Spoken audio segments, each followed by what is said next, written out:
Ron, thank you. Tonight, the Lubbock Police Department playing a role in giving a family closure after an unsolved murder 50 years ago. 48-year-old Elizabeth Price was killed in April of 1976 while working in a booth at the Lubbock Regional Airport.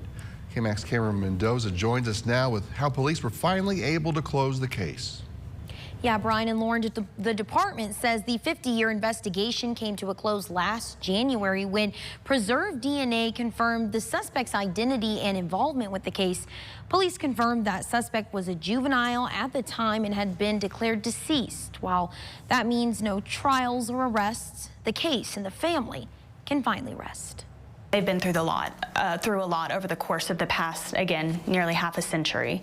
And so there's a level of relief. Relief long overdue for the family of 48-year-old Elizabeth Price, whose body was discovered in a booth at the airport back in 1976, which used to be where the Silent Wings Museum is now. Price was brutally murdered, and investigators never stopped working on the case since that day. The detectives who were sent to the scene, they immediately began canvassing, collecting evidence, speaking to potential witnesses. But the time period and technology, not on law enforcement's side. With advancements and funds brought in by DPS, DNA evidence was tested once again. Thank goodness through DNA advancement, technology advancement, working with a private technology lab out of Virginia.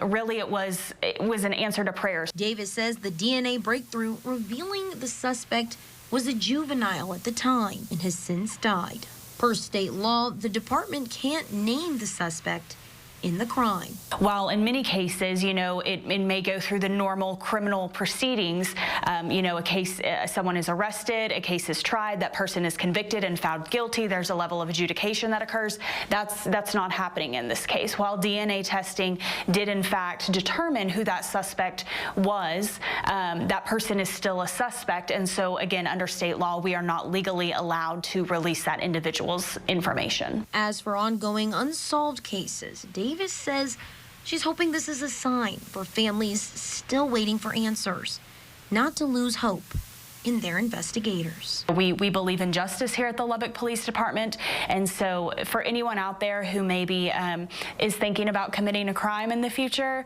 I really hope that this sends a message to them that our investigators will not stop. They are the absolute best at what they do, and they will never, ever, ever give up. There had been a confession of Price's murder by nationally known serial killer Henry Lee Lucas, who was known for admitting to hundreds of murders, with those confessions turning out to be false.